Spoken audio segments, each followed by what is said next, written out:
Hello, everyone, and welcome in. We are joined tonight by Holleeze. We're going to be diving into some of her history and just getting to know all kinds of fun stuff.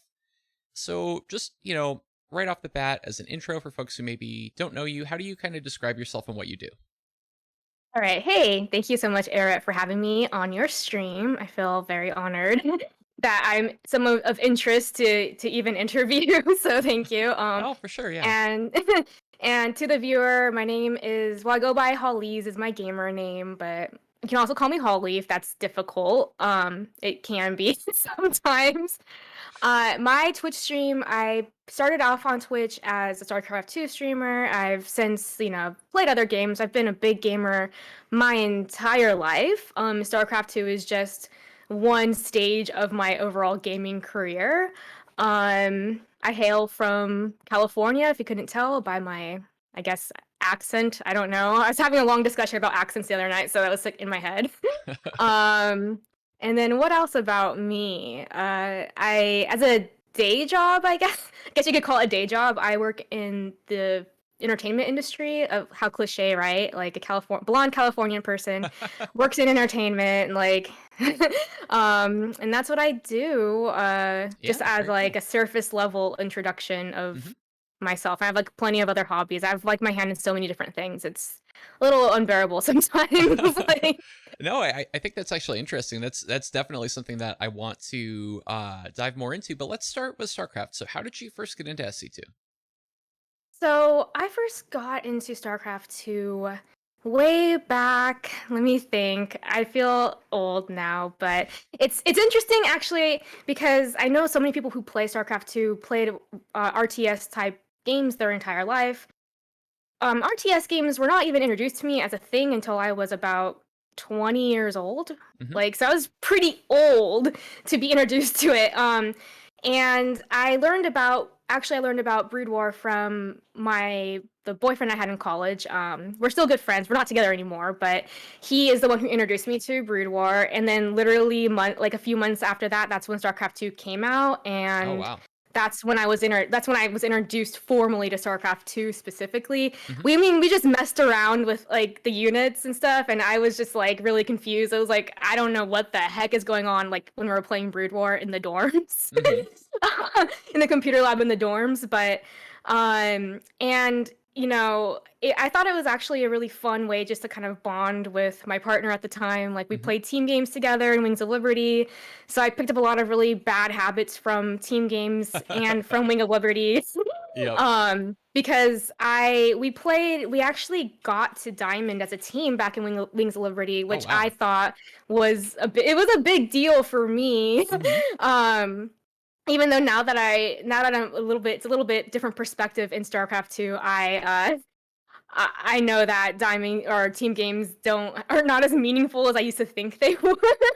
I used to think it was like a huge deal. Right. Um, but I had to actually take a break from StarCraft 2 for a while, mostly because when I started working in entertainment industry, most of the time when you start off in like a creative career, like there isn't a lot of money. So I just didn't Sure. have money to upkeep my laptop. So I missed out. I actually missed out on all of um Heart of the I have to think about it because I didn't play it. Heart of the Swarm. Yeah. I missed out on all of that era. I kind of like just got lost in other stuff I was doing in my life. I was, I watched like matches being cast here and there, hmm like during 2013, during all of those years, but I wasn't like totally like involved. And it wasn't until about I think it was my New Year's resolution in 2018 when I was trying to get in touch like with my roots and with myself because I'd Yeah. like lost all these things that I was passionate about. I'm like, why don't I play video games anymore? Like that was Mm. a cornerstone of my personality growing up, Yeah. and I only had my shitty laptop, and I somehow finagled it to barely play StarCraft 2 again. So that's hmm how I got back into Legacy of the Void era of StarCraft 2. Wow. Very cool. So, okay, gosh, there's a lot that I want to dig into there. I'm trying to think of what makes sense first. So, okay, so you kind of said, you had this, early on kind of attachment to video games, and you kind of lost that during this period of your life. So what were kind of some games that were fun for you growing up, or what's kind of your early memories of like being a gamer? So my very first memory of being a gamer was when I was 5. I got a Game Gear for my birthday, Hmm. because my older brother had one. So of course I, threw a little temper tantrum, and my dad, I was this little girl, gave me a Game Boy too, even though I was 5. So that's fair, right? And so I loved that thing, except that it took 6 AA batteries, and like it would be gone in like 3 hours. So I played that. I just kind of followed in my brother's footsteps because he's 7 years older than me. So it was like the cooler older brother that I wish I could be like, which is Sure. sounds weird, like as a girl, but I idolized him when I was a kid, Hmm. and so I played Super Nintendo, like Mario Kart, like Mortal Kombat with my friend, like whatever games that I had, or just the ones that I played. And then it was until about 5th or 6th grade when I finally got a PlayStation, and I found at that time my true love was role playing games. I love like Chrono Trigger, Final Fantasy, all of those, like Hmm. Xenogears, like that. That is like what I would dig in like 200 hours. Yep. I don't have the attention span for that anymore. I don't know what happened. Um, and and eventually I did get a Xbox original, after much begging, but I didn't have many games for it because I didn't grow up very wealthy. So Mm. I had like Soul Calibur 2, which is funny because it's like SC2 as like the Right. same Yeah. initials.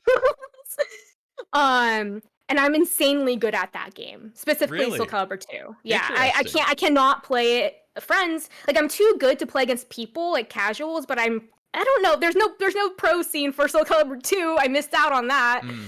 But if I had been able to plugged in, I probably would be like I'm really good at the game. Not trying to like brag or anything, but I spent like a lot of time playing that one specifically. Yeah.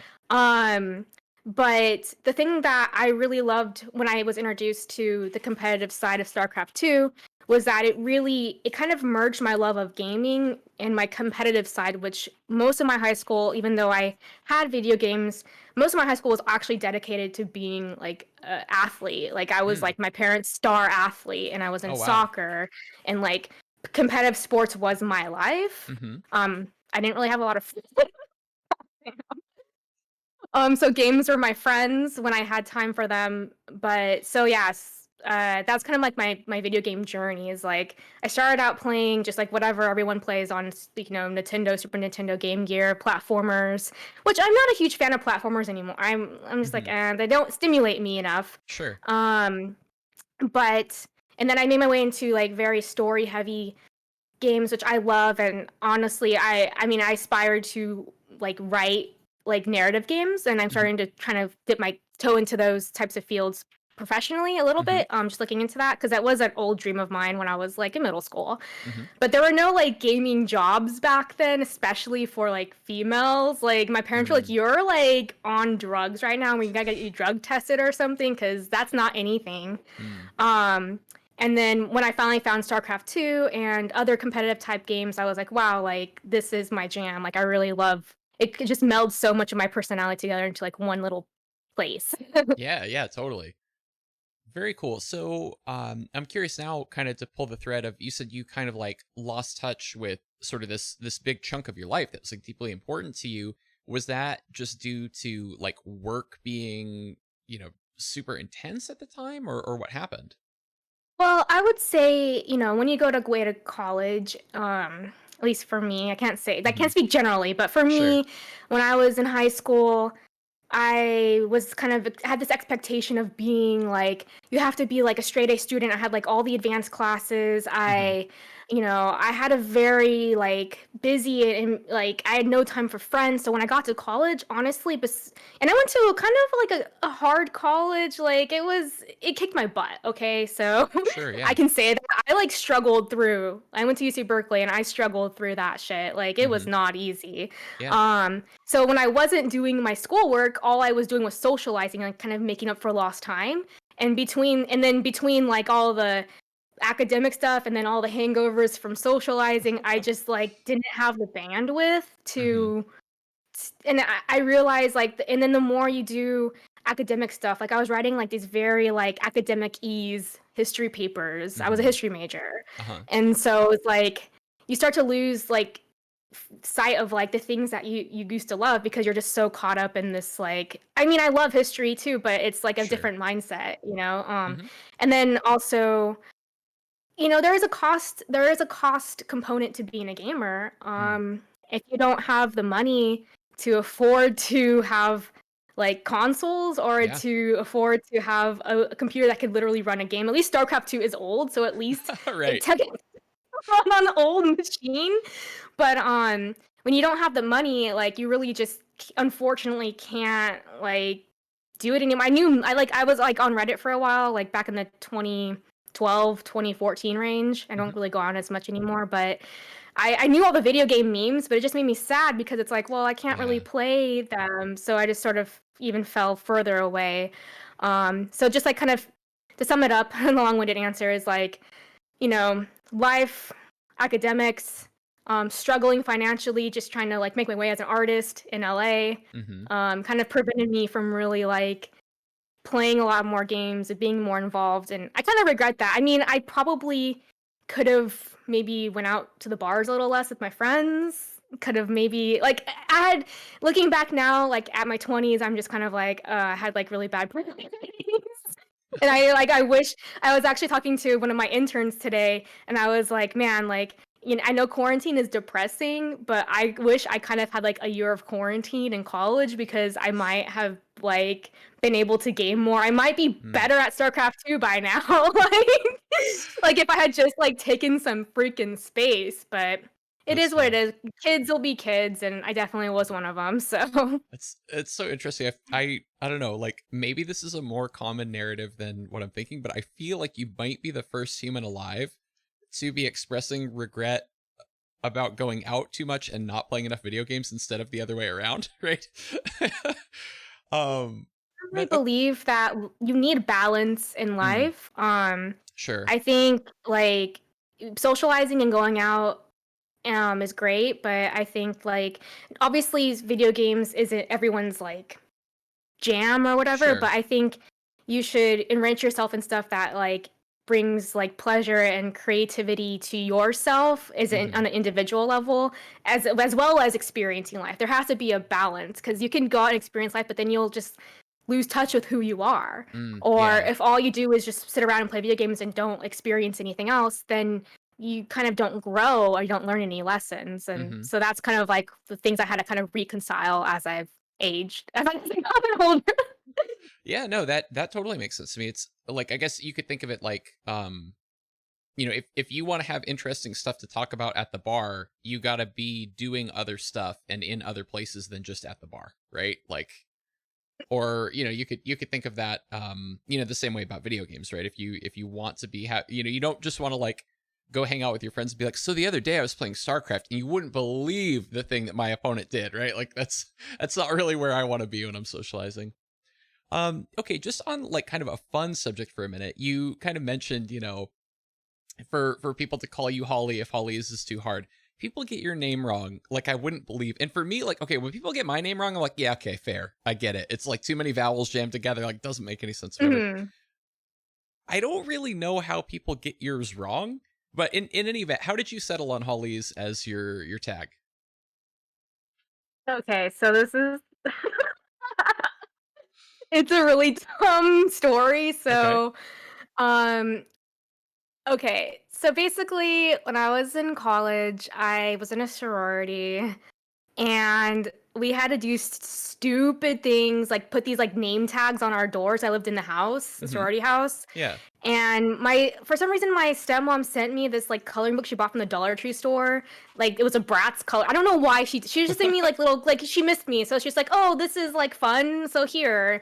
And and then the Bratz thing, it had like, you know, the Bratz with the Z's and all that Yeah. shit. So me and my roommate at the time like drew pictures of ourselves as Brat dolls and made up our own Bratz like names of what Yeah. we would be called, and mine was Holleeze. That's And then I was like, fantastic. well, that's a cool like thing. So I just used it for all my internet handles from then on out, and Mm-hmm. then that's how my gamer name came to be. That's so good. Oh my gosh. I feel like that takes the cake for best story so far, I think. Okay, so with streaming, you mentioned you kind of consider yourself like a streamer first and foremost. When it's kind of like a trick question. I start all the interviews with like, how do you describe yourself? Because I don't want to pigeonhole somebody, right? But Mhm. you kind of put yourself a little bit in sort of that category. Um, and I'm sorry if you already answered this, but I'm curious, like, when exactly you started. So no, I didn't answer that. It's fine. Okay. Also, I have like the memory of a goldfish now that my old age. So it's okay. I started streaming. When did I start? I started actually very shortly after my resolution to get back into gaming. Hmm. So I learned about Twitch, and then people tell me that like, oh, you have like you're fun, you do stand-up comedy, and you play video games. Like, have you like thought about streaming on Twitch? I was like, what's Twitch? And then it's actually surprising still how many people don't know what Twitch is. Even my Hmm. interns who are like in college, and I'm like, how do you not know? Right. Like, Yeah. are you even a youth at this point? But so I think I started streaming in spring of 2018.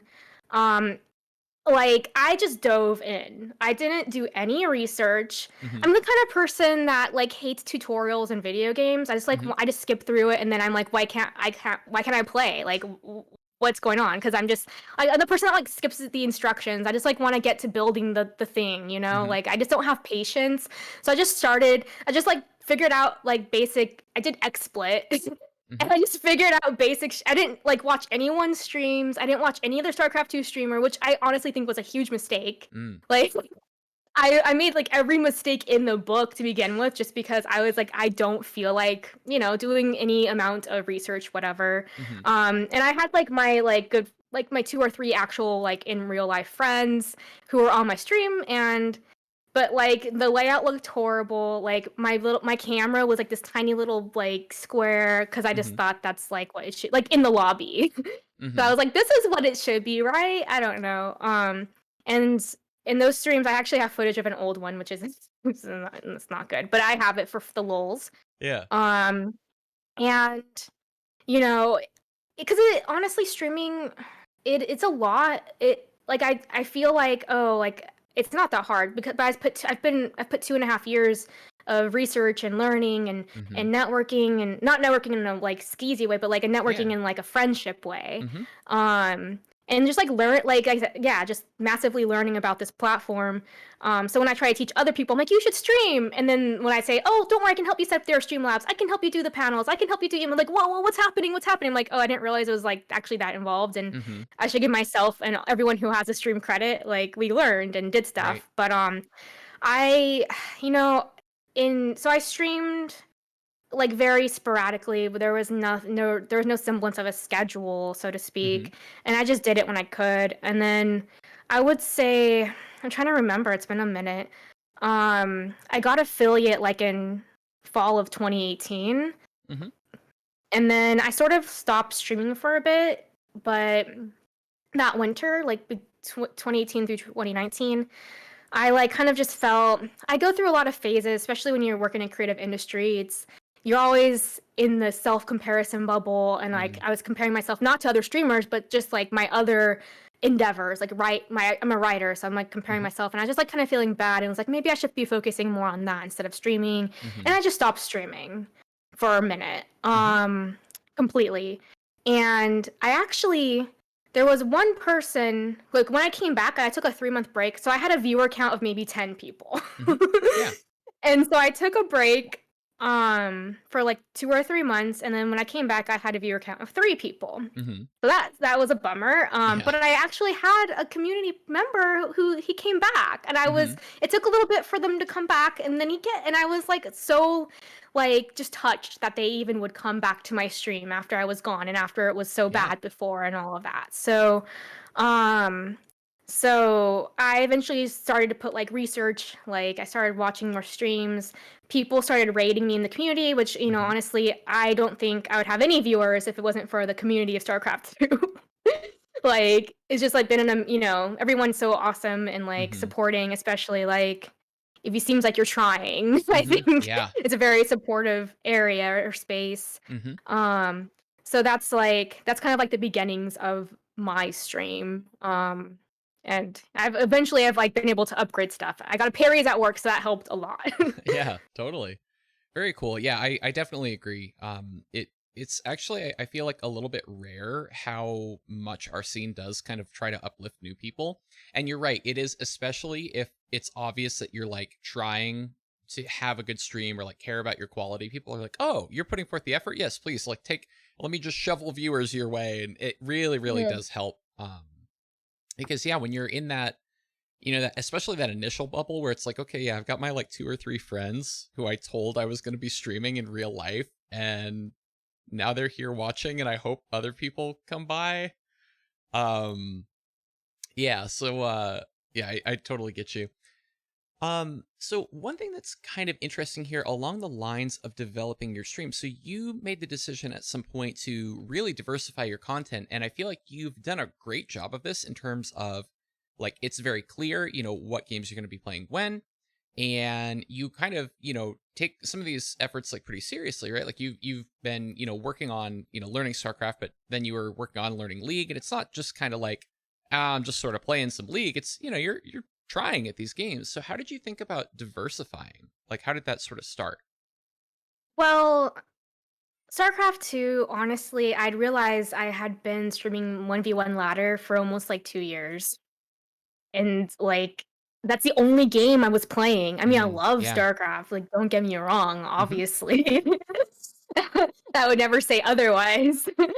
um but yeah, it's mentally fatiguing. Hmm. Obviously, we're all here. We all play StarCraft, or we used to, and then we just watch StarCraft, watch other people play it. Um, but it is the most mentally demanding game I think in existence. Like I could be more physically exhausted playing StarCraft 2 like an hour long TVT than a soccer game. Yeah. Um so I realized I just wanted to be able to do other things and to like show another side of myself, because like I'll be completely honest, like I am, since I came from a very competitive athletic background, Hmm. I can get very intense, and sometimes it's not the most fun person to hang out with.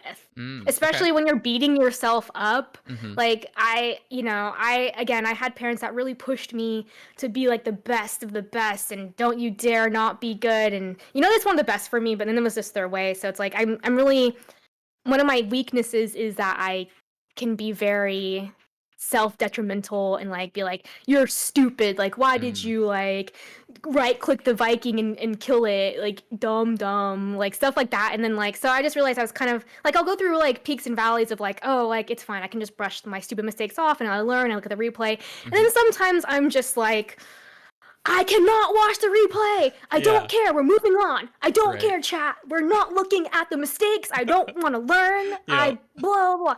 So I realized I just, and also going in touching base with like wanting to like get back more into just gaming generally, Hmm. since it was such a huge part of my life.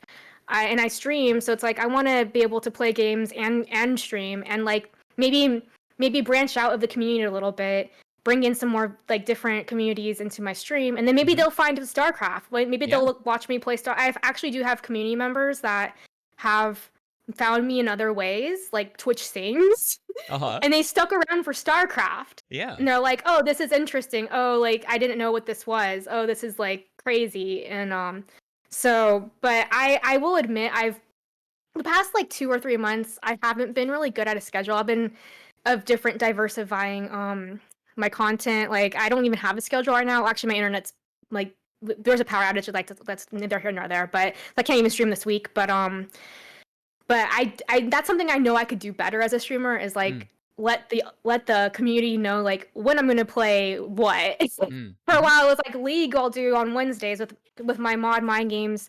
We were a duo team, and he's Yeah. been teaching me that game, and it's super competitive. It feels very much more like playing soccer, as a like I feel like Hmm. StarCraft 2 is more like playing, if I had to put a sport on it, maybe tennis, Hmm. maybe like it's a one, you're by yourself. It's like playing a 1v1 basketball game or Sure. something. Like Yeah. you don't have anyone else you can really pass the ball to. You don't have anyone Totally. else you can blame when something goes wrong. Right. But Yeah. you also on the other side, you don't have anyone else that's like uplifting you too and cheering for you. It's Hmm. just you and the other person. Yeah. So your mental strength has to be like at the next level to play StarCraft 2. Whereas Mm, for League, you know, it's not like the easiest game, but I would say like StarCraft 2 is much, much more difficult. It's like next level interesting. difficult. And I don't know, and also like I've been doing art streams on Friday. Hmm. I love art. I just again I have so many different things I like to do. Yeah. So it's like jack of all trades, master of none. At this point in my life, but I realized one day I was just randomly drawing something on paintbrush and it turned out like way better than I thought it would. And then I Yeah. was like, why don't I just stream myself drawing dumb like Pokemon or something on Hmm. paintbrush? Because it's a novel thing. It's like paintbrush. Who does paintbrush art streams? So I just started doing that, and I don't know, it's just like fun. I like to be able to creatively express myself and Hmm. show a different side of myself other than just like either I'm a super athlete, I'm trying to get better at this super competitive game, and that's all I'm gonna do. Right. Like, Right. Yeah, no, that totally makes sense. I kind of get what you mean in terms of like wanting to kind of show different chunks of your personality. Like for me, even if it's something like watching like viewer replays or whatever, it feels like okay, I'm not in like try hard mode. I'm not sitting there like burning my brain up like, okay, what did I do in that last game? What was wrong? Okay, what should I be trying to improve? Whatever. Like I can just kind of be human and we kind of hang out and like, oh, this is just nice. Like we're just mhm. here and we're hanging out and this is fine. Um yeah, so I could totally see why like doing an art stream could be sort of fun like that. So you mentioned kind of doing like the duos with mind games in League. I have noticed also that you've been doing some casting as well. And I want to get to the casting separately, but I'm kind of curious just how this sort of came about where you and Mind Games have kind of been making content together in sort of multiple facets. And I'm curious, like, how was that initial idea born? Was he like, "Hey, Holly, like play some League with me," or like how did that Mhm. sort of get started? Well, in terms of League, it was more like I don't want to put him on blast, but it was more like it's hard to climb in League of Legends without a duo partner Okay. because it's like you have to like you rely on people because you get queued with 5 or 4 individuals. Hmm. And so it's much much easier if you actually have a friend to play Mm, because it's the same MMR, I guess. Like the way that League works is okay. what I've been told. I'm very new to League, so don't quote me on this, but there's like the solo duo MMR is like equals StarCraft 1v1 MMR. And then Okay. there's like the other like you can queue in with like 5 people or 3 people, and that's called Flex, I think, and that is more team games, like of Okay. respectability, you Okay. know. Interesting. Huh. So solo duo is the same thing as a 1v1 MMR respectability. So it's much much easier Interesting. to climb with a friend, and I'd been reluctant to play League, but they have a cat champion, and so I gave it a go. And because of honestly coming from StarCraft to League of Legends, you just have like an innate like understanding of the macro game. You have Mm, an innate you have like the physicality, like you can just play so much like you have such a clear advantage coming hmm. from because it's a much harder game. You're coming to an easier game that takes components of that harder game and makes it a little bit easier. So Hmm. um, and then casting is something like honestly, mind games. I think that's his passion, one of his Mm, passions, yeah. and um, you know, I don't know. I'm just here. It's like I said I would be a casting partner with him and we could do tournaments together. It's so much easier to cast. I'm not a caster. So when I never pictured myself as that or Mm, an announcer or a host of any kind, but I guess as a Twitch streamer you sort of are a host yeah. by default. So I'm sort of just learning. It's kind of cool. It's kind of fun. I don't know. There's not a like ton of female casters, so that's kind of nice Mm, to like have a female voice to listen yeah. to. Yeah. Occasionally. But yeah, so it's more like those things are there. I think they're like more like his like things that he wanted to do, but Hmm. I have just kind of fallen into as well. But I will say I do enjoy. I've been playing lots of League off. I've been playing League off stream, so Uh that huh. way my StarCraft community doesn't feel betrayed.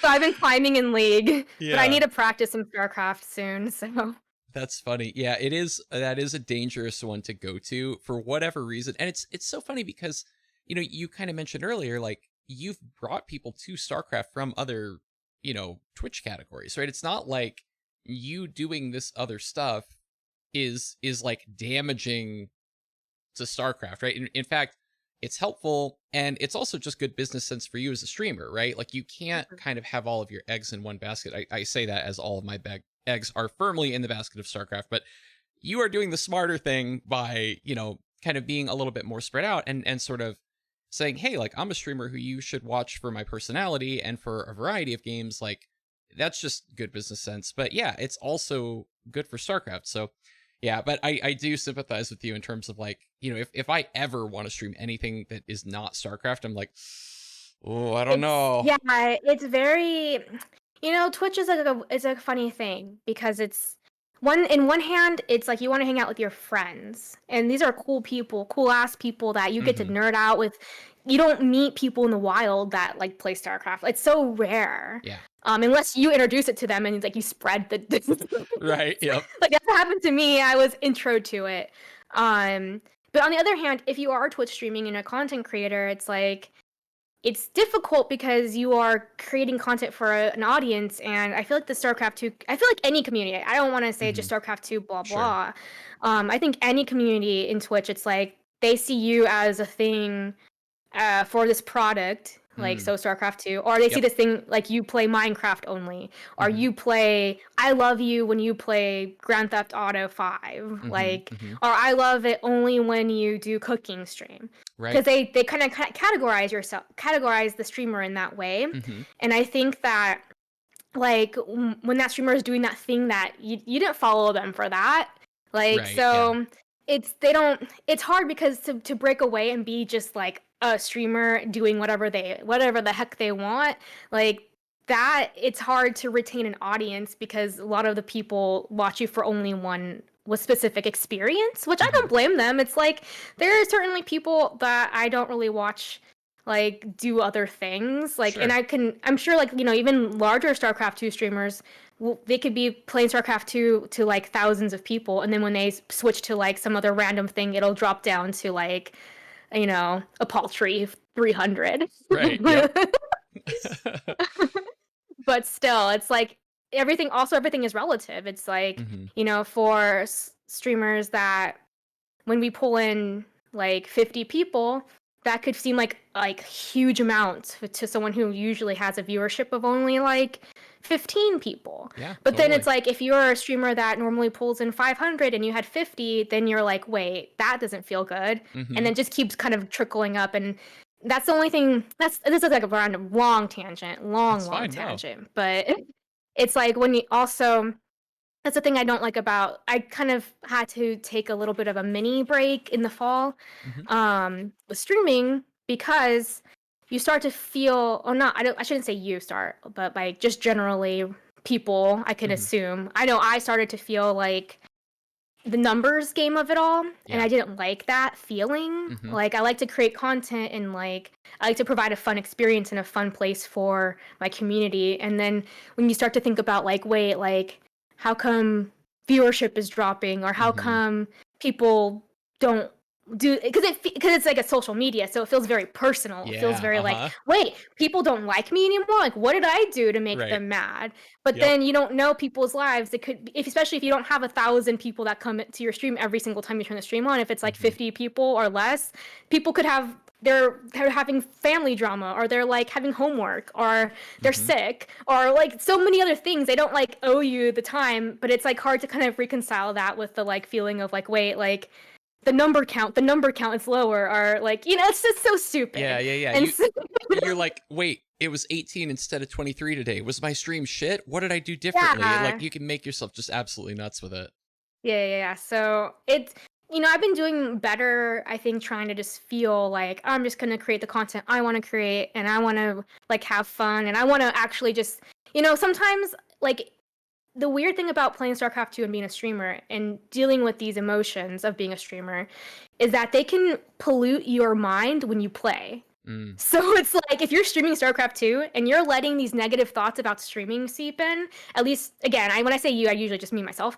Sure. But it's just like it it can make you mess up because StarCraft 2 is so mentally demanding. You need to Mhm. have like a clear mind. You need to like meditate before you play this game. Yeah. You need to think about nothing else than like the build you're trying to execute, your hand motions, what your opponent's thinking. You don't need to be thinking about like, oh, I guess I suck at streaming, or I guess no one likes me. Oh, I ran my whole like bio army into this like siege tank ramp because I suck. And then it just kind of self-perpetuates like, oh, well, I lost this game, I suck, so I guess no viewers are gonna stay because I Mm. lost. Like and so I don't know, that's part of the reason why I sort of diversified a little too, because I Yeah. put like so much expectation on myself. I'm like, oh, as a streamer, I'm playing StarCraft 2, so I got to be good at StarCraft 2, and I also Mhm. have to entertain people and not want them to leave my stream. It sounds weird, especially if it's like if you're just a Twitch viewer and don't stream. Your people will probably like, no, you're great. Like, don't feel like that. Like, how could you possibly Right. feel like people don't like you? You're so fun. I love your stream. It's just stupid. It's a numbers game. It's just like social media is based upon making you Yeah. feel bad for some reason. It's Right. how they Yeah. get you to stay, like Instagram and all those things. So, Mhm. anyways, that's my long tangent about the numbers on. I don't even know what we were talking about. No, Like, like I say, this stuff is great. I feel like oftentimes the place the conversation goes to ends up being way better than whatever question I started it with. So yeah, by all means, dive into stuff. So kind of keeping on this thread a little bit, and you kind of alluded to it earlier. Chat can be an interesting one, especially in StarCraft, but I'm sure you probably get it, across, different things that you play. How do you kind of think about sort of, people doing backseat gaming, or, have you encountered other sort of problematic behavior? I don't even know if you consider backseating like an annoying behavior or not, actually. depends. I Hmm. think it really, really depends on like what's happening in the game. Speaking about Hmm. backseat gaming specifically, and then we can go into the other part of Okay. the question Yeah, second. sure. Um, I don't mind advice because I used to be plat. I have grown a lot Hmm. thanks to chat, thanks Hmm. to backseat gaming. Like I never thought I would ever reach plat. Hmm. Like that's just something, especially like now that I've like seen some of your other interviews and I've seen other people, most people started playing RTS when they were kids, and that Yeah. actually makes a big difference in your abilities and skills, just Hmm. having it embedded. And the fact that I came in so late to this sort of genre. Hmm. Um, and so it was thanks to chat giving me advice, but I mean, people that have reached out to me and actually made a friendship with me, Mm, not just some random right. person with their name is, underwear, dirty underwear 123 comes Hmm. into my chat and says, "Why didn't you macro when I had Right. like 7 bases?" Like that's like kind of like the backseat gaming that's not really helpful. If it's not Hmm. helpful and it's your first thing you ever said to me, like you didn't even say hi, you just wanted to come in and tell me like how bad I was, Hmm. like that's never helpful. um I mean, chat's the one that helped me discover other amazing StarCraft 2 like tutorials from other streamers, and Hmm. like I'm so grateful. I would never be where I was without their advice. But I do tend to pay more advice to people that I know. By I know, people that have been in my chat like multiple times, not the first Hmm. time they showed up. Right. Um, I tend to pay more attention to advice from like people that have actually coached me, obviously.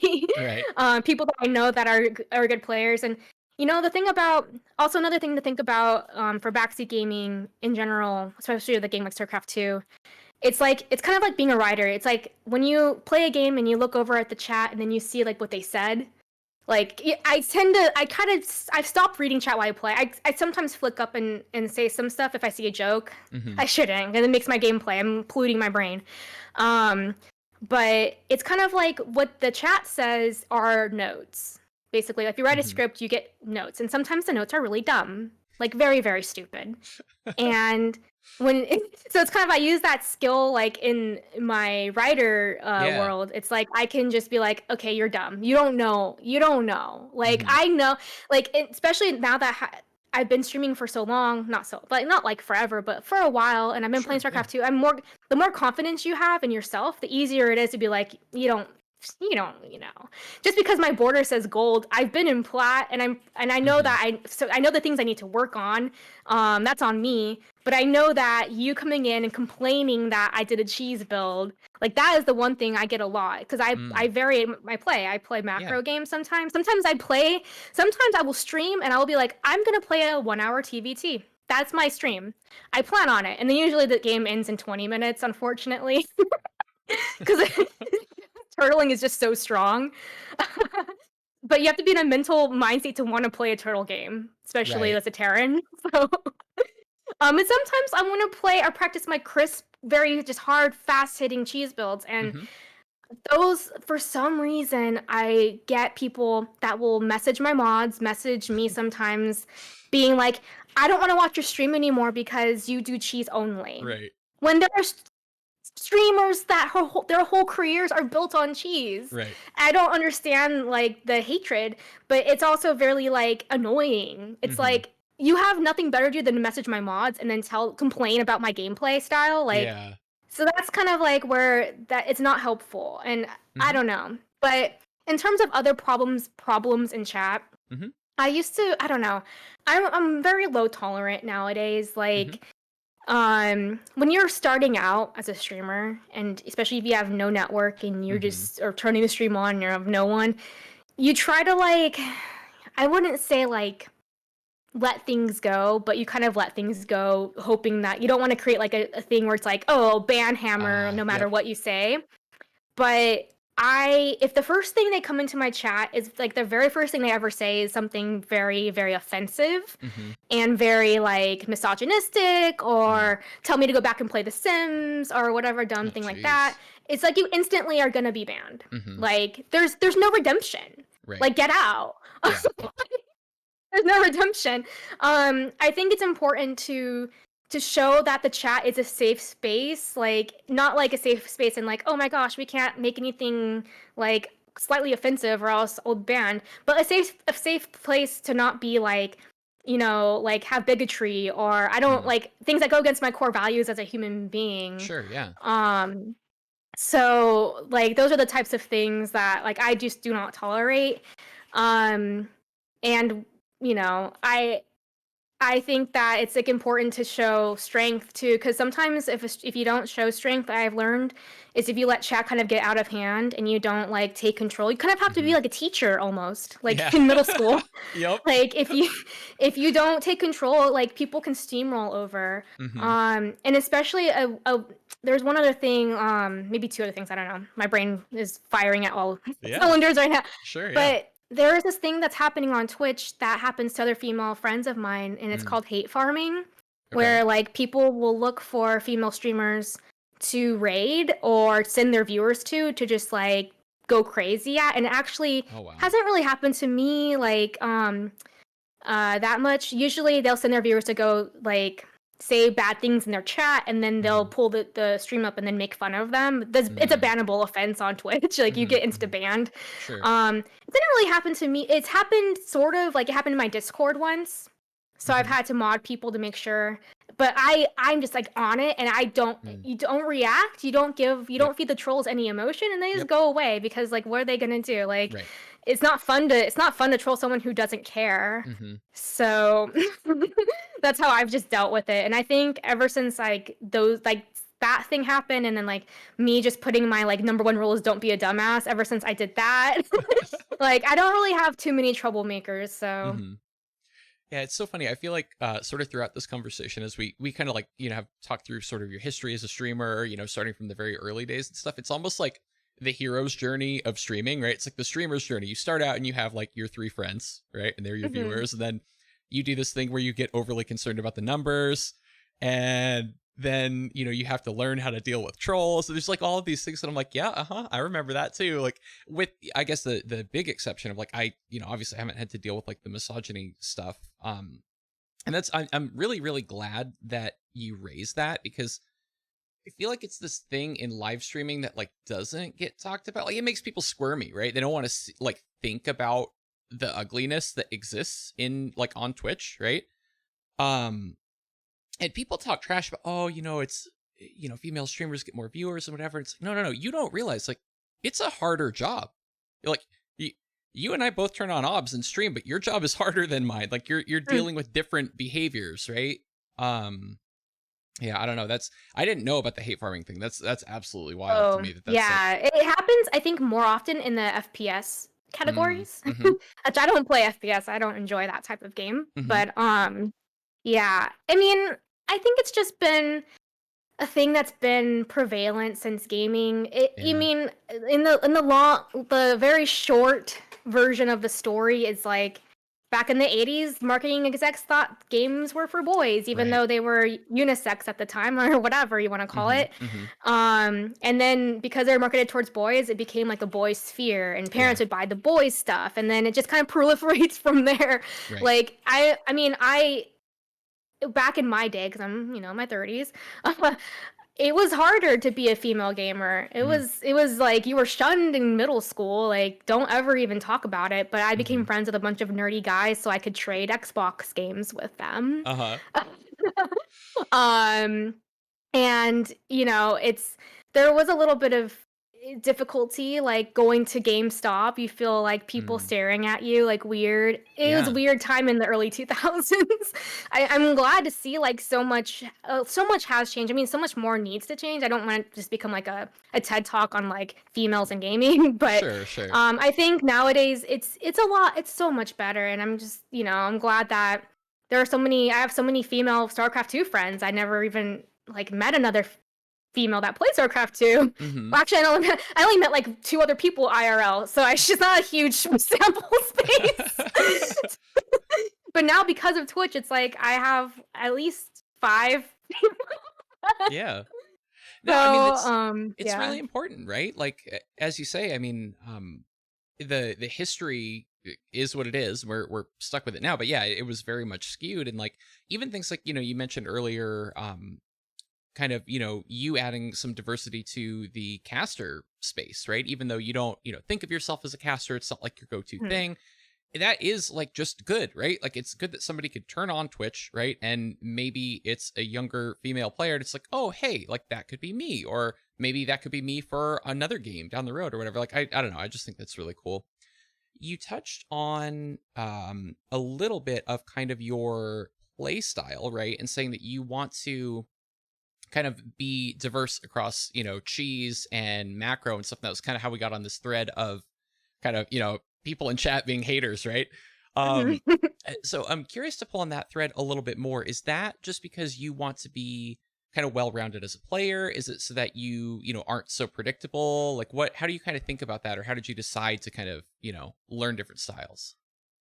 Well, I basically started streaming with no plan, no game Hmm. plan, which is the worst thing for StarCraft 2, literally. You need a game plan. Something.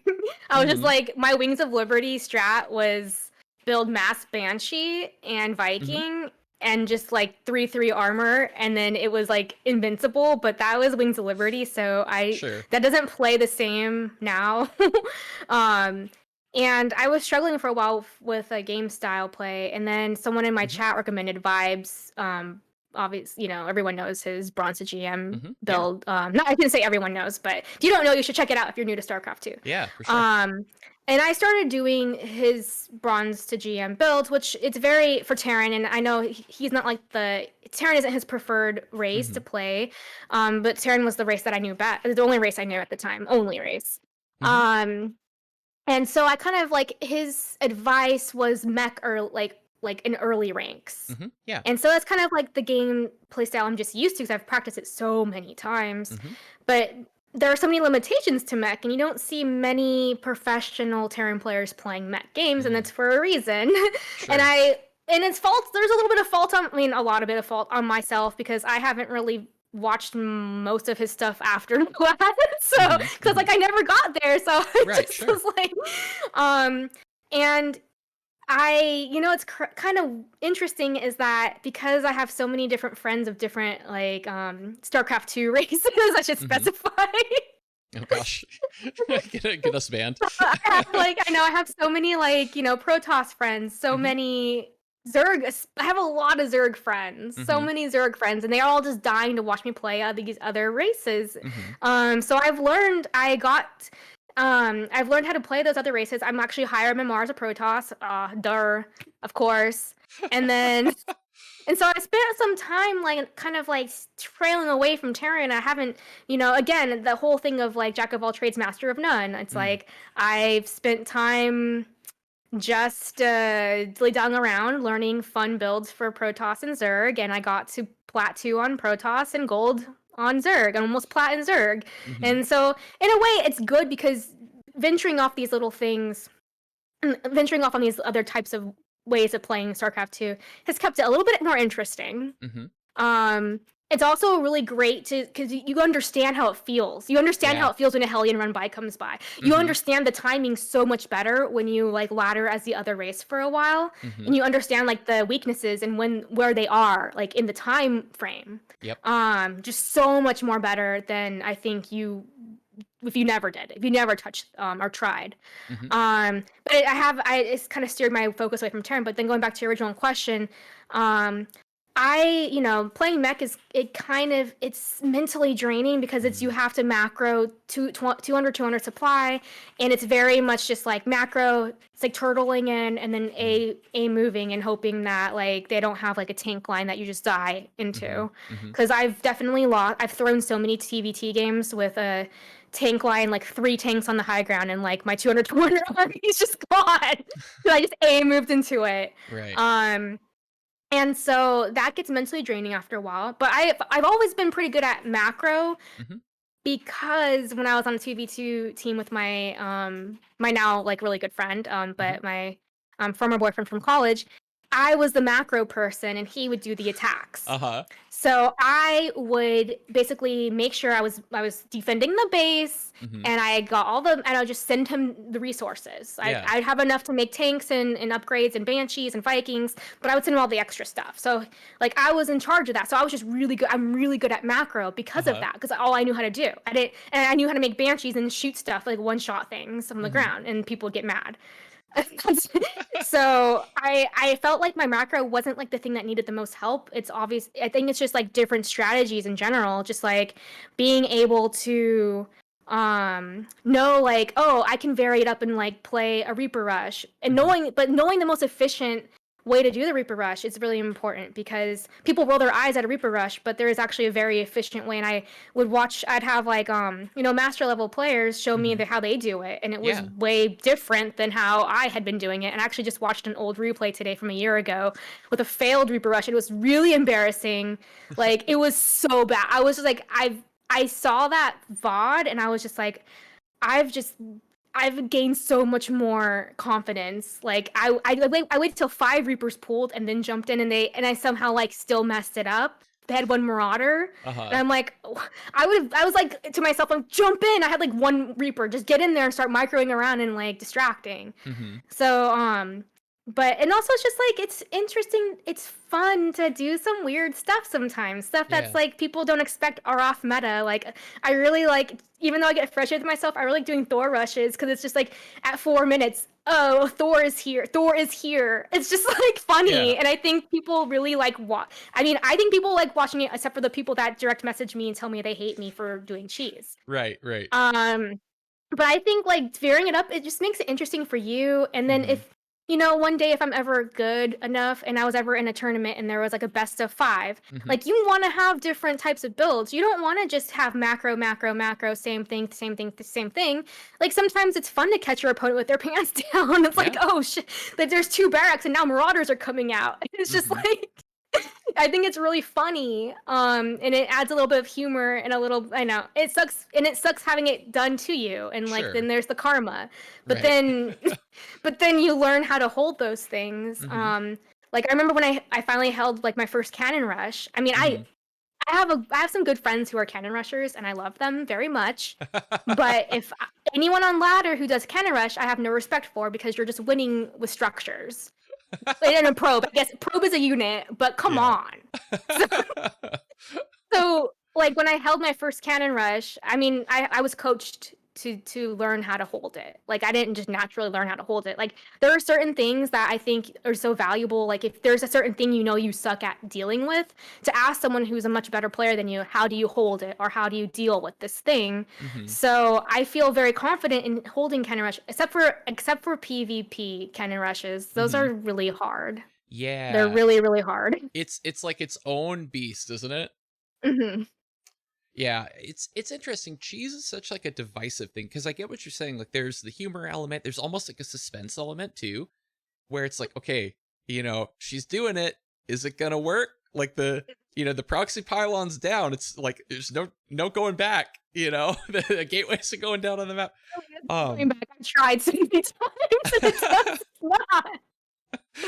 But it's interesting because you're right. It does get a lot of hate. Like, and I'll get hate too from Cannon Rushers. Like I get a lot of raids from Printf, and I'm very fortunate for that. And I'll get, sort of gentle teasing from the Cannon Rush crew that are like, oh, he's playing timings. Come on, Aaron. Why are you attacking at 2 bases? You're not allowed to expand, that kind of thing. But like, I feel like their teasing is kind of like the nice teasing. But I feel like the macro hate against the cheese builds is like, it's a little bit real. Like, I feel like they're a little bit upset sometimes. Well, the way that I personally look at it is that cheese is a strategy. It's in the Mm-hmm. game. It's part Mm-hmm. of the game. So it's up to the other player that is getting cheese to like just find it, like Mm-hmm. scout it. Like I get people if I cheese them and they get mad at me and they say some pretty bad stuff that is bannable Right. on Twitch, TOS. I'll be like, where was the scout? Mm-hmm. Like Yeah. you have all the tools, you had all the clues. Right. So it's like, and then it's also, do you know how to respond? It's like, Mm-hmm. it's actually, and if you're getting cheese, it's a good thing because you can then ask someone who's, hopefully you have friends, maybe you don't, but go to Twitch. That's Right. that's what the Twitch community is great for. Go to someone, find people that play the game and ask them how to, or do a Google. I'm sure there's like 500 videos on YouTube about how to hold Cannon Rush, how Right. to hold a proxy void. But the best way to hold it is to scout it. Like if you don't scout it, then it's the onus is on the person dealing with it. Mm-hmm. Like I don't know. That's just my 2 cents, maybe. Yeah, no, totally fair. So on the subject of, kind of the like Google it, go find a YouTube video, that kind of thing. So you mentioned, that you did sort of vibes Bronson GM. And you also mentioned earlier that you're the person who, wants to throw the instructions away and just, build the piece of furniture or whatever. So I'm kind of curious, like, is this sort of like, does this mentally feel like it's a different thing for you? Like, do you have it in a different category, or did you have to kind of like fight your natural tendency in this way to be like, okay, fine, I'll like watch some guides and look at my replays? Like, was that natural for you? So that's actually a really interesting question. Because once I started treating StarCraft 2 more like a sport and instead Mm. of a game, Yep. I'm a very coachable person. I love to be coached by people that know what they're doing. And Mm-hmm. I always felt when I was a soccer player, because I played on like the highest level you could possibly play. Not to Mm-hmm. brag about myself, but yeah. My high school. Anyways, it was very, I had my club coach, but I also had my parents paid a college coach to train me on the weekends, Mm-hmm. separate from the club Oh, team. wow. So I'm very used to being coached, and I know the mindset you need to take in valuable information about the skill that you're trying to do and Mm-hmm. implement that. Yeah. And I know the amount of practice it takes. I'll be the first to admit I do not practice enough for Mm. StarCraft. Like I don't practice enough customs. I don't practice enough 1v1s with friends that are better than me. A lot of times ego gets in the way and I don't want to lose, but I'm gonna lose, and it's better that I lose to a friend. It's so stupid. These are just like my personal shortcomings. Sure, I guess this is sure. my laundry list of like how I'm bad. But anyways, but when I was watching Vibes Bronze to GM, it's like I just treated it as more like he was coaching. So I was watching, taking notes. I had a notebook. I would go in my own. This is like like a year ago or so now. Maybe a little bit over a year ago, but I would just go and just practice on AIs, actually just practicing the builds and like knowing the timing and stuff, treating it more like it's a sport I'm trying to get better at, as opposed Yeah. to just like I want to like start playing this game. Yeah, yeah, that totally makes sense. It's really interesting the parallels here. So I'm thinking of stuff like like the book club where one of the topics that comes up a lot is coaching and kind of that coach student interaction, and how sometimes it can be really helpful and other times it can kind of break down. And Mhm. I'm sort of curious if you maybe have I'm not sure if this is even a thing that you'd be able to answer, but I'll ask it anyway. Maybe it's a dumb question. Um like, do you feel like it has been an advantage for you that you've been coached so much in your life, in the sense of like, have you had coaches that were like a little bit better or worse at teaching, even if maybe their like level of knowledge was still good or the same? Is it specific to StarCraft or specific to just in Um, general? I guess I'd maybe be more curious about sort of your sports history. So, like, I imagine, playing soccer so competitively, like, you must have had, multiple different teams and multiple different coaches sort of Mhm. throughout your life, right? So it's like you get to have lots of experiences with that coach student pairing kind of thing. Yeah, well, when it comes to sports, it really incredibly varied on the teams. I have, Hmm. like, a whole story about that, but I won't really go into because it would take way too long. Okay. But, I was on one team once upon a time, my first ever club team, and I think when it comes to sports, it's kind of like, how do I put it? It's if the coach actually sees value in you. Mm, If the coach does not see value in you when it comes to sports, then you will be like just kind of left out and mm, you won't be given a chance and all these things. But if yeah. a coach sees value in you, um, that is one piece of the puzzle. And then the other piece is up to the individual, the player, and having the discipline to set aside your ego and listen to what they say, Hmm. listen to how you could have approached a specific set piece in the game in a different way, or listen to them when they have you do training, like not complain. I was trained. One of the better coaches I had was like, you cannot, like, once you like every time a ball goes out, you chase after the ball no matter how Mm. tired you are and claim it, because sometimes refs make the wrong call. Ah, yeah. You hustle, you never walk, you always are at Hmm. least jogging to where you're supposed to be, like when you're Sure. carrying stuff. Hmm. Or like when you score a goal, you try to get the ball out of the goal, don't let the keeper do it. It's like a mind game. It's like Mm. you still have the stamina, like Yeah, yeah, you yeah. know. But in terms of being of actually one-on-one, I had a really amazing coach that I worked with, but he didn't even speak English that Oh, well. really? He Huh. spoke Spanish. He's from Mexico. Hmm. Um, but for the little communication we did, it's like he trained me in so many of these technical skills that I, I don't think I could do anymore. But he trained me in some like stuff where it's like this is how you pull a jersey without getting caught, like this, and like because I was a defender. Uh-huh. Um, and which, in that mindset, also just as a tangent, really, really fast tangent, like I play support in League of Legends, and it's a very Hmm. much like a defense sort Mm. of position. Because Yeah. when you're a defender in soccer, you don't rarely get glory. You don't get to Hmm. score goals. You're just there to support your team and Hmm. protect the goal at all costs. And Yeah. that's kind of like why macro gameplay for StarCraft 2 was so natural for me when my teammate, because it's like I'm used to being the defense. I'm used to not getting the glory. I'm used to just Yeah. staying back and holding down the fort and like just fucking sure, messing shit up or Yeah, yeah, yeah. so. But yeah, unfortunately, that one coach was fired from my team. Mm. I played at that was the top of my game probably. I mean, Yeah. I achieved higher level because that was a bronze. It was actually similar to StarCraft. There's bronze, silver, gold club Hmm. teams. Yeah.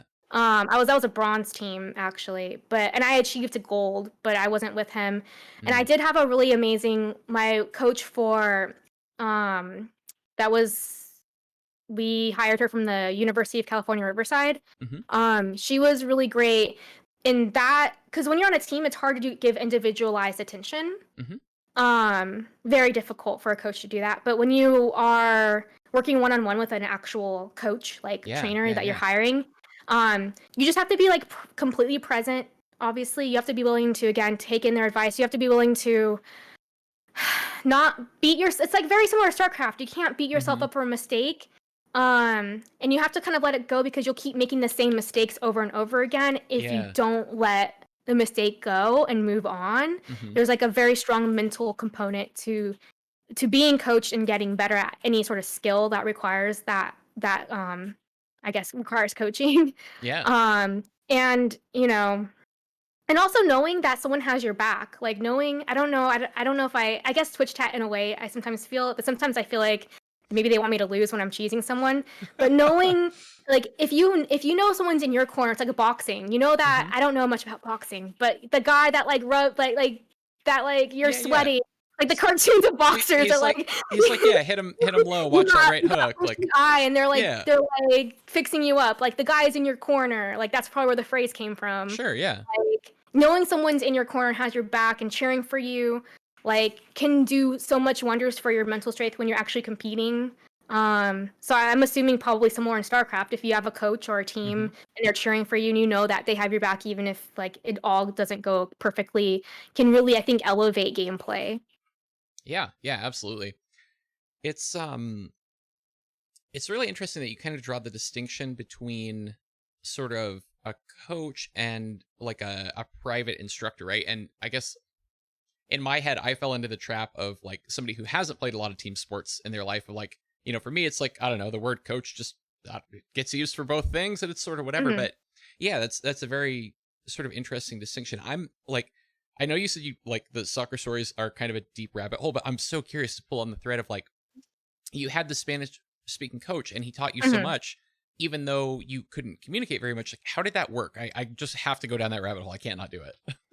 Okay, so well, I just had like innate talent at the time, so and also I was very disciplined. My parents, I was a very disciplined kid. Hmm. It's Hmm. just like how I was raised. Sure. It was like, you know, as my friends in college said, my parents were like tiger parents. Mm-hmm. Like they laid down the law, and I was a very like good girl. Like I didn't do anything bad, and so I was just like I had a lot of just discipline. And I think that's a requirement if you're trying to get good at a sport. Hmm. Probably even StarCraft. I mean, yeah, it's especially you have to be disciplined. Hmm. Although you can play StarCraft drunk, you can't play soccer drunk. So, um, but I mean, he would just like there's actually a component to my soccer abilities that I was never able to do well, and he Mhm. never was able to show me how to kick a long ball from a dead ball. It's not Mhm. moving. Yeah. I can kick a ball across the field if it's moving, but I think there's just like some mental hang up there. Mm. And again, I'm just like out of water. I might have to go get some. Yeah, don't worry. um, If you need to take a break, go for it. but I'll grab up water in a second. But he basically, for any sort of strategy, because there's strategy in Mhm. soccer, obviously. Sure. And there's a whiteboard, and he would just like show the whiteboard and like show what he wanted me, because I was a special like position he made up. Mhm. I was defense, but also the way that we played, it was not meta. Interesting. Okay. So it was we had three people. I don't know if you know anything about soccer, but Not a like lot, no. it's kind of like, there's a forward, so there's a midfield, and then there's a defense. It's Mhm. actually pretty basic setup for a team game. Mhm. And I was a defense, and usually in defense you can have 3 or 4 people. Mhm. We had 4, which isn't like meta. Usually you want to put your extra person in the midfield because Mhm. midfield runs both sides of the field. Okay. Um, and I was a center defender, but I played like we played like in a diamond. Mhm. So there was a person called a sweeper who who would just be back. So if the ball got like lobbed back, they could just clear it out Yeah. or pass it up to me.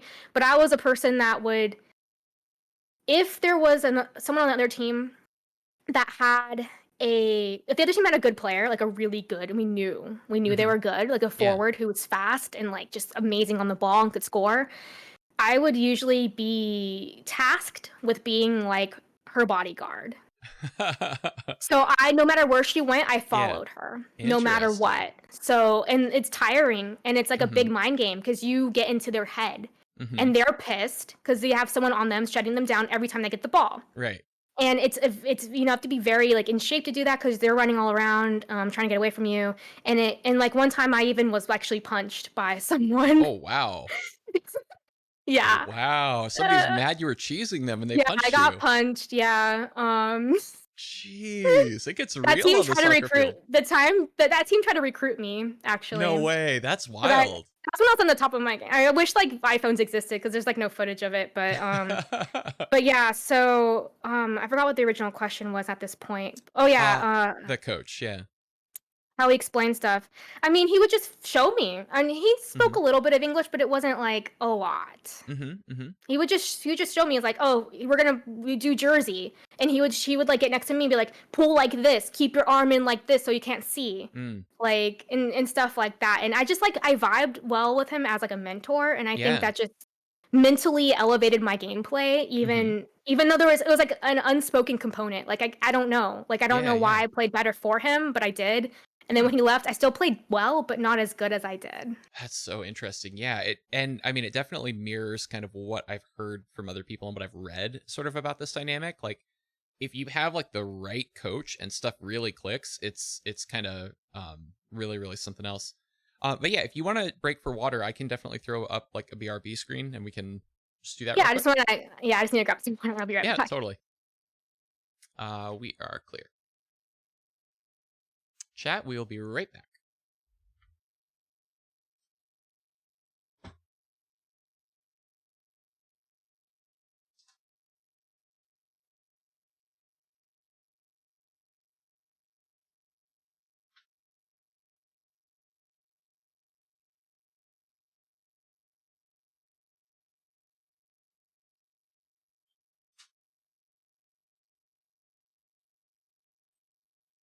No worries, F equals MA.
All right, everybody. We are back in action. Water refills taken care of.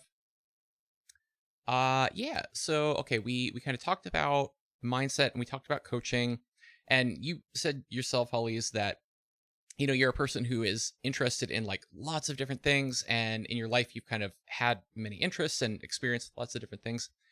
I'm kind of curious to sort of change gears here and talk a little bit about sort of your background in the entertainment industry and sort of writing and doing stand up, and I'm really curious like how those things have maybe informed or helped what you do in live streaming, because it's a similar, kind of like it's spiritually kind of the same, right, as those other things. You're in front of a crowd. Yeah. Well, just to give like a succinct like summary of like my dreams, my hopes and dreams and Mhm. stuff. Mhm. I came to Los Angeles wanting to work in I knew I wanted to write. I knew people found me funny um and I knew not much else. Yeah. So I I did as much like I came to LA not with nothing. Like Mhm. I did not have my parents' support. I didn't know anybody. I knew one person. I take that back. Mhm. Knowing one person isn't that great for entertainment, and they gave me an unpaid internship Oh wow. um at a production, a feature film. No, I don't even know if they did. I don't know what they did. I don't Mhm. know if it's TV. I know actually no. They did that show Bones. Mhm. But I had an internship there, and it's unpaid, and I didn't learn anything, and the place Mm. isn't very great at like letting interns learn. I work at a production company now. I have interns, and I always, I remember what it's like So I try to give as much information to them as I can. Yeah. Just give back. I think it's a very important thing in the entertainment or anything in the creative industry. If you are in a position to give anything back, Mm-hmm. it's just good all around. Because you never know, like people, especially entertainment, like careers happen seemingly overnight. Nothing ever Mm-hmm. happens overnight, but sometimes people have random luck, and you never know. Yeah. And they might be able to help you out one day. And it's not like you're being nice to like get help later down the road, but Totally. it Yeah. doesn't hurt. And I just Sure. enjoy being nice. Mm-hmm. So, um, and I'm the youngest sibling. Um, I'm an older brother, and I always wish I had like, I like to be a mentor, and I don't have people to mentor. So now that I'm a little bit older, I can do sort of give back in that sort of way. I enjoy it. Mm-hmm. Um, but I ended up deciding I wanted to write comedy television, and Mm-hmm. it's one of the most difficult career paths. It's like I might as well have just like finished doing astronomy at Berkeley and like working and landing the Mars rover thing. Yeah. Like that was more job stability, like Mm-hmm. probably easier, which shows how difficult for something so kind of, let's just say it, dumb. Like why is it Mm. so difficult to do? It's because everyone and their dog and cat wants to be a comedy writer when they come Mm-hmm. to, there are the dramatic writers and all of that, but I feel like there's such a huge amount of people who want to do comedy because it Mm-hmm. just, people like to laugh and people think it's easy, and comedy is the hardest thing to write Mm. because comedy is subjective, Yeah. and and comedy, has a specific pacing, and you have to be actually, I think, very to create like good comedy, you have to be somewhat intelligent, unless Mm. you're like just writing fart jokes, but you don't Sure. have, you know, to like, because it's complex. There's different cultural aspects you have to appeal to people, and know different like walks of life and all this and that. Mm-hmm. Anyways, the like being in LA wasn't always easy. I did jobs that were just not fun. I worked in customer service for a few years. I was Yeah. a tour guide. Like all those things were really difficult. I was still writing. I have samples, tons of samples. I did improv actually, and I think because it was like I had friends that were comedy writers, and I did improv at like the quintessential comedy schools in Los Angeles. Mm-hmm. Spending a lot of money when I was already broke, so that kind of sucked. I racked up a lot of Yeah. debt, which Mm. which I had to actually go on a game show and win the game show, so I could pay off my debt from being paid $11 an hour and also paying for improv classes, thousands of dollars. Yeah. So, but as basically I was just like a little bit of luck and a little bit of just having done a lot of work as a temp, I was able to eventually get hired at the production company I work at now. Mm-hmm. I learned about feature film development. It's a different pace, it's a different thing than what I originally was trying to do. Mm-hmm. So it's fine. I'm an assistant. Mm-hmm. It's nothing like I guess to an outsider it sounds really fancy and cool, but Uh-huh. like when you're an assistant, you're assisting, like Mm-hmm. you're answering phone calls, scheduling meetings, and that sort of Sure. thing. Even though those meetings could be with like famous people, and Mm. I was never the kind of person that was like into celebrity culture or like Mm-hmm. I don't get starstruck really, Yeah. like so. But I would say like doing improv like that, I think being able to like think on your feet and just like react and say stuff, Mm-hmm. that's definitely, if a streamer needs help being more open and like thinking on the Mm. fly, improv Yeah. classes are amazing for that. Stand-up comedy is a different kind of, you use a different part of your brain for stand-up comedy than Mm-hmm. improv. I think streaming is more improv than stand-up. Mm-hmm. I would say the only thing that's similar, or like the most, not the only thing, the most similar thing to doing, because I started stand-up a little bit later in my 20s. I wish, and this is to anyone who's thinking about doing stand up, like, or doing anything, start now. Like, don't Mm. Yeah. wait. Like, I wanted to do stand up in my teens. Like, I would have been, it takes 10 years to get good at stand up. Like, Mm. I would have been like almost good at 27. Damn Right. it. Yeah.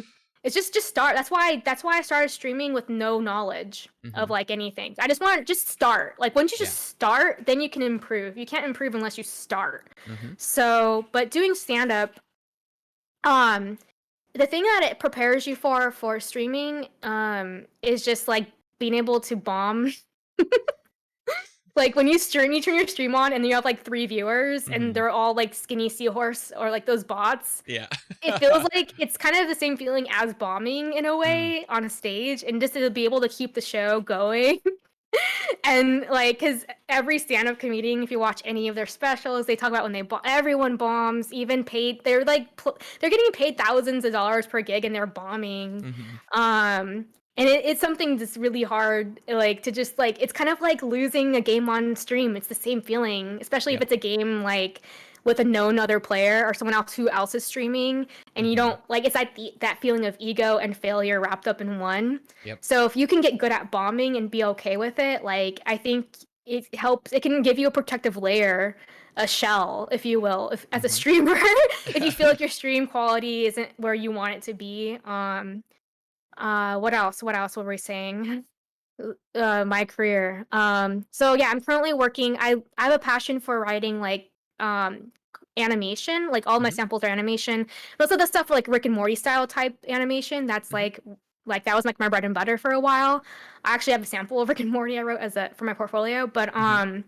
I I'm kind of working on something now I'm really excited about, and it's more like I feel like it's almost more like anime, except Mm. that there's not really Western anime, but it's more for teen. It's more like in the Gravity Falls realm, or I don't know if you know these shows, but or like Steven Universe realm. Mhm. So it's like about it's like I've always wanted to write a coming of age story based kind of like on my experience a little Mm. bit. Who Yeah. doesn't, right? Everyone and then I've been really into well, my cat Mimi looks like a Norwegian forest cat, which always has reminded me of like Norse mythology, which I actually Mm. took a class on in Berkeley. Mhm. Well, I failed. I almost failed it. It was actually really hard because the professor was like, this isn't a random aside, but at the time the textbook the class was based on, I went to go look up the Wikipedia, like just to like help me write my papers, and all the citations were from his book. And I was like, Oh, I'm wow. fucked. He's like the guy. It's Yeah. like shit. Anyway, my cat reminds me of like a Viking cat, and so I'm writing a story about a magical cat that's a Norse cat that finds itself in like a real world. So it's like a coming of age, but mixed with kind of like I don't know if you know Invader Zim humor, Mhm. sort of like that, where it's like people are oblivious to like Norse gods fighting, and like I'm trying to figure it out. But that's like, the project I'm currently working on, trying to get through, and Yeah. I don't know if it's gonna do anything. And I'm also like, I've also been exploring like writing like narrative video games. Like Mhm. that's why I mentioned earlier Yeah. my first true love of gaming was role playing games, and I was fortunate to network with people with other females in that space who have written Mm. at big AAA companies and gave Yeah. me like a lot of amazing advice Oh, wow. and about how to just create my own like projects, my own little narrative games. I think it'd be really fun to do that. I'm actually playing a free one right now. It's based on like I don't know if you've heard of it. It's like StarCraft 2, the visual novel. Oh, yeah, yeah. I haven't played it, but I I have just heard of it. found Yeah. it. I found it because it was made on this thing called Twine, I think. Mhm. It's a thing where you can any lay person could make their own visual novel with it. Mhm. Yeah. And it was like the game they were like promoting on it. And I was like, "Oh, wait, a StarCraft 2 game?" And then I started playing it and it was cool and I thought about streaming it, but then I just wanted to play StarCraft. I was like, Right. Yeah. it was like click your own choice during a match. And I was like, "Wait, why am I'm just go play some StarCraft right now, dude." Right. Yeah, it's funny. I mean, I guess, you can't even say like that the person who made that would be sad, right? Because they hyped you up to go queue a ladder game, so it's not the end of the Yeah, world. yeah. Yeah, no, I was just like itching to play after. It's that I get like that. Like you watch like, Extreme Masters or you watch like your friends streaming StarCraft. You're like, "Wait, like I want to play right now." And then you're like, "Oh, Mhm. wait, that's why I wasn't playing." 10 losses in a row. Yep. Yep. Oh gosh, and if you ever have a couple good ladder nights, like you gotta strap in because you know that the backswing is coming. Yeah. That's cool though. The improv thing is interesting. I've heard Neuro mention that as well. That he I guess has some background there. And that's a thing that really helps him. And like I feel like that does show. If I really kind of think back, I'm like, oh yeah, no, he totally does like improv bits on stream. Like so I get what you mean. Like I could totally see. And actually, I'm probably exactly the category of person who would stand to benefit from that. So maybe post COVID, I need to go learn. Well, basically the basics, I mean, they charge so much money to do improv. It's ridiculous for something Yeah. so silly. But the basics are I could just tell you for free. Sure. Um, it's not overthinking. A lot of the improv I did were just like not like the what's it called? Whose line is it anyway? Like Mhm. whose line is it anyway? It's called improv sports. It's kind of Mm. like esports, right? Mhm. And I was obsessed with whose line is it anyway? Whose line is it anyway? When I was a kid, I'd force Mhm. my best friends to play it with me. So I was already doing that sort of dumb stuff. Ah, Like yeah. as a kid, I was just Mhm. like playing, like copying their segments, and like we would just do our own versions. Mhm. Especially like the one where they like make up title tracks, like as a like when they used to sell CDs on Mhm. commercials, and it was like that was one of my favorite ones to play with my best friends. Such a nerd. But like the basics of like long form improv where you're creating like narratives with a team Mhm. is that like you have a suggestion, but you say it's like iron, like a curling iron. Like Mhm. you don't have to like be like, okay, hey honey, here's my curling iron. You could Mhm. just start talking about your hair, and then like you start like you just like do something, just do anything, and then you have to kind of trust your partner will add to it, and you will hear this phrase a lot called yes and. So you just Mhm. say you don't like say that's nothing and then bring in your own thing. You have to kind of set aside your own ego if it's not the scene that you wanted to make. Mhm. So just yes anding like what your partner does, you say yes to them and then you add to them. Mhm. You just don't want to leave them hanging. Like Yeah. it's like, oh man, my hair feels so greasy, and then you'd be like, oh, was like, is that mud in your hair? Like, oh shoot, I have mud. I can't believe what. Oh yeah, we just got like we just came from like the car wash, but it was like I don't know. I'm just it can't Yeah, improv with yeah, yeah. yourself, but like that's like the Mhm. basic level of stuff. It's easier to do with other people, but it's also like tricky because it requires so much trust, and Mhm. sometimes people will throw you under the bus, or like sometimes people, like, especially if you're doing with like a bunch of young people, like in their like Mhm. 1920s, like that Mhm. age range, or even early 20s, they don't have a very like full world view yet. So like they Mm. might just like do like casually racist stuff or casually misogynist without Yeah, even yeah. trying, and Right. it gets awkward.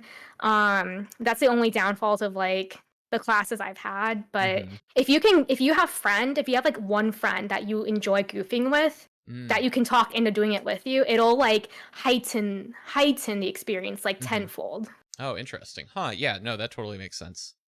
Yeah, that's really cool. Well, thank you for the free lesson. All right, so we're close to out of time. I have one more thing that I want to dive into. But I want to kind of sort of yield the floor to you. Like, is there anything maybe that I should have asked you or dug into that I didn't that you think would be interesting to talk about? We've gone all over the place. I've talked so much about myself. I mean, everyone loves talking about themselves, so it's like the perfect platform for almost anyone. I don't, I don't know. I do go on long rambles, so I don't really think anything that pertains to me as a streamer, that pertains to just like my philosophy. I think we kind of touch a lot of things. Yeah. Honestly, I Okay. don't Yeah, I think we're can. really. Okay, I can ask my sort of pet question then. So, as we were talking, we kind of hit this theme a couple of times, which is sort of your role as like I guess the league example captures it best, like a support player, right? Whether it's in your StarCraft 2v2 example, whether it's playing support on League, whether it's this kind of interesting and niche role that you had on your soccer team.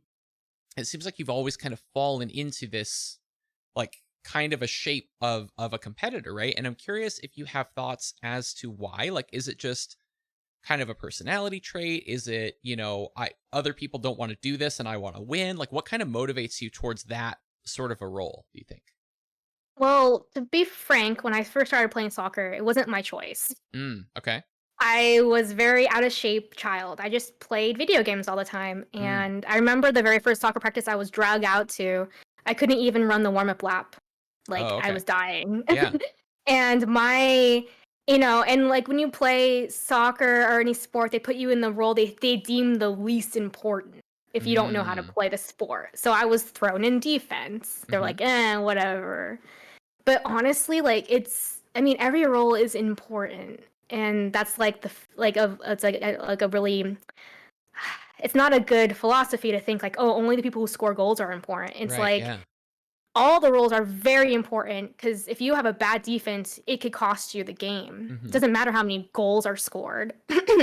Right. If Yeah. one dumb play gets through, then it's like that's it. Hmm. Um, and so I was just kind of forced to play defense, and I was stuck playing this sport, and I was like, well, I didn't really like it at first, but then I started like enjoying. I didn't know I was competitive. I didn't. I mean, I played video games with my brother, and he was so much older and better that it was kind of a laughable experience, Mm. honestly. Hmm. So, but I didn't realize how competitive I was. I was insanely competitive, and I just got really good. And Hmm. also defense, it's a lot of tackling. It's very physical. It's Mm. way more physical than playing offense, I think. Like Hmm. you try to avoid being touched as offense. You try not to get into it. Yeah. Yeah. Yeah. Because you need the speed, you need to like score a goal. Defense, it's almost like you're tackling without like I actually played rugby for a few months in college and Hmm. that was a little too much for me. But it's a very physical position and I started really like, I'm only 5'2", I'm very small. Mm. So I did like taking people out and using my body physically and Yeah. like showing dominance.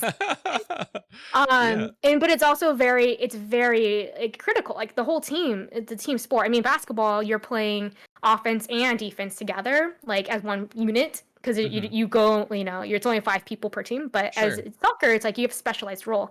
Hmm. And in league, I mean, I'm so new to league, so I can't speak like definitively, but it feels like support's very underrated. I feel like people don't care. Mm. Um, a lot of times, the people that get the glory are the people who got a lot of kills. Hmm. But when you play a support and you have like 30, like you have zero, you might have 0 kills, 0 deaths, but you had like 30 assists. That means Hmm. you were involved Right. with 30 like kills, like, Hmm. and then everyone else has like 10 kills, 5 kills, like, and so they're the ones that are being looked at. Hmm. um but those kills would have been enabled unless you did what you're supposed, like, you as a support, like, you stun people, you Mm. keep your partners alive, your teammates alive. You might even, sometimes I play a support champion that like literally can take a bullet. Like Mm. there's a champion that can send a laser beam, like it's a scope, Hmm. and like their ultimate ability is to like snipe someone, and I could jump in front of it like a Secret Service agent and take the bullet, and that could enable to win. And Yeah. it's very team spirit position. You have to be able to be like, I'm here as a teammate. I'm here Hmm. for the team to win. StarCraft 2 is not like that at all. StarCraft 2, Right. it's like, I'm here for me to win. There's no one else unless you're Right. playing teams, but even then it's like, it's so different. The Hmm. mindset is a little bit different. But in team sports like soccer, in StarCraft, or not StarCraft, in League, it's like you really have to be willing to put aside your ego if it helps the team win, because the team winning is the most important thing, Sure. not Yeah. how you are performing, not like am I in the highlight reel, not like am I getting all the glory. And sometimes when you're really good at your position, you do get glory. Like I Hmm. used to get parents from other club members being other club teams coming up to me being like, wow, like you were really good, and you don't often hear that said to Hmm. a defensive player.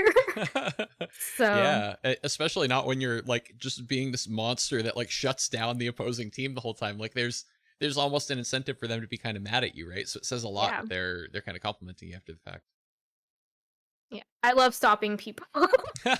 Yeah, no, it's funny you say that. I was gonna comment when you said like, stunning abilities. I was just thinking back to like other different games that I've played and stuff, and like there is something to interrupting their stuff that's like really satisfying. And a lot of people hate this as like game design. Like it makes people mad that you could get sort of stunned out of an ultimate ability or, shut down in such a way that like your options are taken away. One of my coaches, HX, hates this in games. Like, don't take away my options. Like I would rather, the other person have more options, not that they can take mine away. But I'm the opposite. I love just shutting people's stuff down because it's like a reaction time thing. It's like, oh, I saw that you were going to do that. And like, I don't know, even like the body language of how you moved your character. Like, I knew you were going Mhm. to do that shit. And I was ready with the stun before you even thought about doing it. And I shut it down and now we win. I just Yeah, love it. that's exactly the same in like real life sports. It's like Hmm. to play basketball. I mean, I used to play more casually. Hmm. I'm short enough on a real team. But, like, just to, like, intercept the ball, like, knowing they're gonna pass the ball and then, like, darting towards it, Mhm. or, like, slapping it out of the air if you're able to, or, Mhm. like, in soccer, you it's all about, map field awareness Yeah. in games. And, like, you just start to get, like, in the zone, you start to, like, your spirit, like, melds with the game, and then Mhm. you're not even thinking anymore, you just know where to go. You know how to, like you know where the ball's gonna be, you know how to shove the person off the ball, you know how to stop their play, and, that's something like that's, like, the next tier level, like, that I really enjoy as well. I don't think I ever Yeah. get that with StarCraft. I'm always thinking. I'm overthinking, I'm always thinking. I don't ever Mhm. really get in the zone with StarCraft 2, but, um, with League, I definitely can, and that's why I enjoy. It's kind of like it's almost like a meditation in a way. Yeah. Yeah, it's interesting. I feel like I've very, very rarely sort of accessed that kind of like zone feeling in StarCraft, and it's so hard to do, particularly if you're streaming, right? Because I just like see little chat move over there like it Mhm. just did, and your eyes want to dart over there and take a look, and Yeah, I would say, like, streaming StarCraft 2, I mean, I've someone's told me before, it's, like, basically negative it takes 300 MMR off of you because mm, like, the distraction of a stream and yep. being a performer. Like, if you just played StarCraft 2 off of stream Mm-hmm. and didn't take, like, a month off, you'd probably be, like, at least a rank higher than where Mm, you are. yeah. Like Yeah, I think that's probably true. Interesting. Do you do that at all, or do you only play StarCraft on stream? I do play off. The weird thing is once you start streaming StarCraft 2, it feels very lonely to play off. Yeah, I can't do it. Like, I almost feel like I need the cheerleaders Uh-huh. and the Yeah. haters. It's like it's weirdly uncomfortable to do it without. Like I've done it a Yeah, couple it's times. Like so weird. it's like too quiet. Like I try to turn music on. I'm like, nah, it's not like still not doing it. Like it just I I mean, don't I know. It's do objectively play better, mhm. but it is weird. It's creepy. Yeah, I don't know. It's ladder's too scary without chat there with you. Awesome. Well, folks, she's a competitor. I think that's my takeaway from this interview, Hollies. It's been fantastic talking with you. We should take a moment and plug your socials, which I can start grabbing. But if you want to tell people the places you hang out while I start doing that. Yeah, my Twitch is Holleeze, just has it spelt on the screen. Mm-hmm. I have an Instagram, also Hollies, and a Twitter, also Hollies. I've managed to brand myself, and make it all the same. Mm-hmm. I have a Discord too, but you just have to go to my page and, like, click on it from Grab there the because I link. don't I Yeah. don't have a I don't have a link or anything like that. Mm-hmm. I do chat in there, so if you want to ever chat in there, I'm there. And also I am always lurking in the StarCraft 2 community. So if you see me in someone else's chat, like Aretz or like many other people, like Shuyi actually found me on Twitter, Uh-huh. and we bonded over stand up and StarCraft, which is a very rare combo. So I'm in Hertz, I'm in like Boom. We both kind of started streaming around the same time. And oftentimes in Boom stream, like, and other people's streams too. Mm-hmm. Flow and Flow. I'm Flo's having around. a moment earlier today, not to derail the interview, but Florencio, I saw a proxy nexus today, man. My hat's off to you for getting that into the pro meta. Unreal. Yeah, very cool. So those are the places you can find her. Please go do it. As you said yourself, Holly, you have just so many different kind of interests and skill sets and just such a multifaceted streamer. Like it is no surprise to me that your stream is doing as well as it is, and I'm just so glad to see it. Yeah, go check her out, people. What are you if you're not following yet, go fix it. What's wrong with you? Oh, well, Um thank you so much for the kind words. yeah, yeah.